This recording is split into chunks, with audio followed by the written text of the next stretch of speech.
Perkataan ini adalah perkataan Imam Sufyan Ats-Tsauri. Beliau mengatakan al-bid'atu ahabbu ila syaitani minal maksiyah. Bid'ah lebih dicintai syaitan daripada maksiat. Dan ini perkataan Imamul Muhaddisin. Bukan perkataan Ahmad Zainuddin. Bukan perkataan orang-orang Wahabi. Ini perkataan Imamul Muhaddisin. Al-bid'ah ahabbu ila iblis minal maksiyah. Bid'ah lebih dicintai oleh iblis dibandingkan maksiat. Karena bid'ah, karena maksiat yutabu minha. Ditaubati darinya, sedangkan perbuatan bid'ah tidak ditaubati darinya.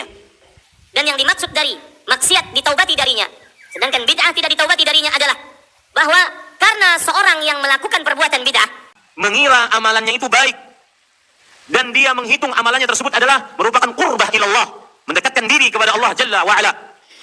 Dan beliau menyatakan alasannya, fa inna al-maksiyata yutabu minha, Wal bid'atu la yutabu minha.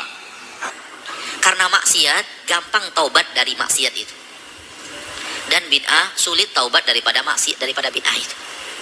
Dari sisi ini beliau melihat, lalu beliau mengatakan syaitan lebih suka bid'ah daripada maksiat. Kira-kira Sufyan Ats-Tsauri ini lupa terhadap perkataannya sendiri bahwa pelaku bid'ah ini lebih disukai oleh iblis daripada pelaku maksiat. Apa lupa? Sampai dia melakukan sujud 1 kali setelah maghrib, kemudian sujud sampai adzan Isya. Ada dalilnya seperti ini. Kalau begitu, kalau tidak ada dalilnya, berarti Sufyan Ats-Tsauri pelaku bid'ah, lupa terhadap kata-katanya sendiri. Nah, dari ini berarti bid'ah yang dipahami oleh orang-orang Wahabi yang hasil doktrin dari ustadz-ustadznya waktu daurah bid'ah itu adalah tidak sama dengan pemahaman bid'ah yang dipahami oleh Sufyan Ats-Tsauri. Buktinya beliau sendiri mengerjakan sesuatu yang tidak pernah dikerjakan oleh Rasulullah. Bismillahirrahmanirrahim. Assalamualaikum warahmatullahi wabarakatuh.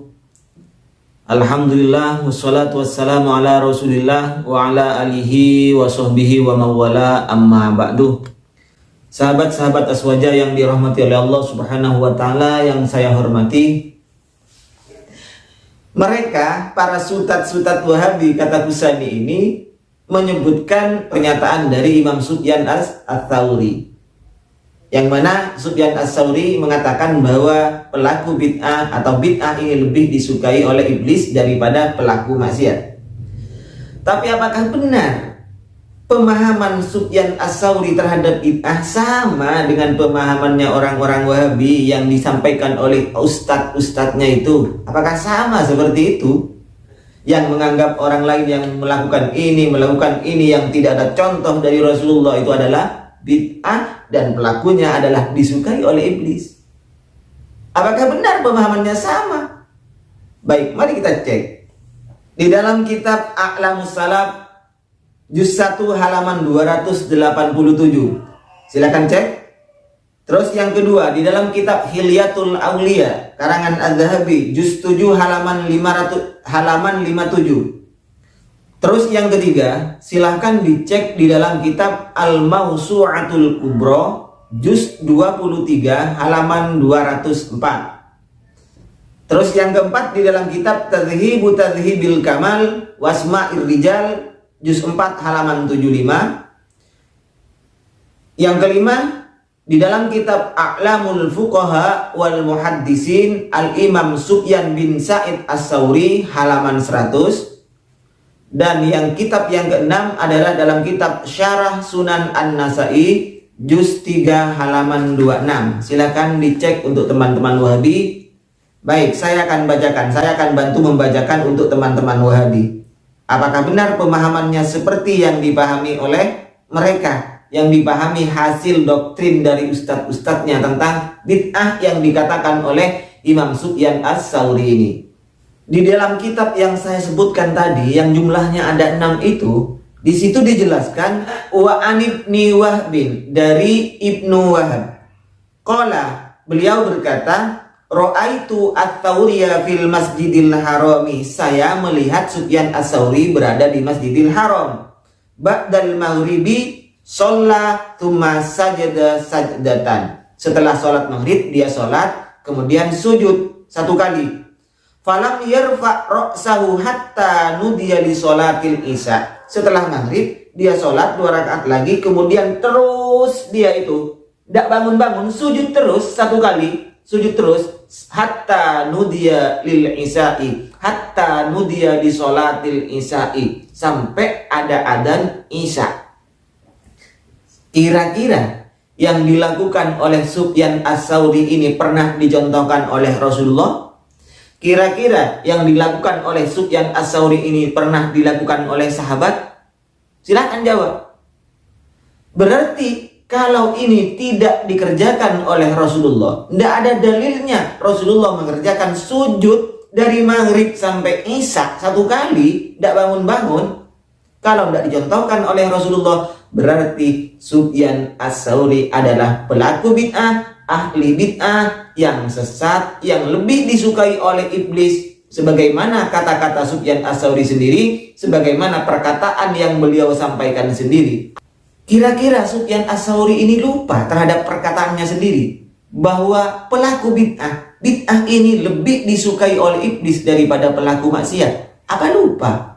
Sampai dia melakukan sujud 1 kali setelah maghrib, kemudian sujud sampai adzan isya. Ada dalilnya seperti ini. Kalau begitu, kalau tidak ada dalilnya, berarti Sufyan Ats-Tsauri pelaku bid'ah, lupa terhadap kata-katanya sendiri.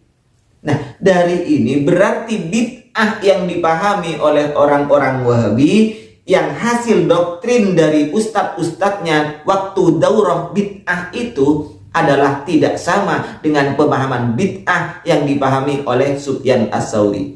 Buktinya beliau sendiri mengerjakan sesuatu yang tidak pernah dikerjakan oleh Rasulullah. Sujud ini ibadah apa enggak? Ibadah. Jangan katakan sujud ini urusan dunia. Beliau sujud 1 kali dari maghrib sampai isya. Tidak ada contoh dari Rasulullah. Apakah beliau lupa terhadap perkataannya bahwa pelaku bid'ah lebih disukai oleh iblis daripada ahli maksiat? Enggak. Dari ini kita simpulkan dari 2 pendapatnya bahwa iblis itu lebih suka terhadap ahli bid'ah daripada pelaku maksiat. Dengan riwayat ini yang diriwayatkan oleh 6 kitab yang saya sebutkan tadi, ini berarti bisa kita tarik benang merahnya bahwa pemahaman bid'ah yang dipahami oleh Sufyan Ats-Tsauri tidak sama dengan pemahaman bid'ah yang dipahami oleh teman-teman Wahabi Salafi, oleh teman-teman Wahabi hasil didikan daurah tiap minggu, hasil doktrin dari ustadznya di daurah yang bid'ah itu. Baik, demikian yang bisa saya sampaikan, mudah-mudahan bermanfaat. Wa akhiran minni, wassalamualaikum warahmatullahi wabarakatuh.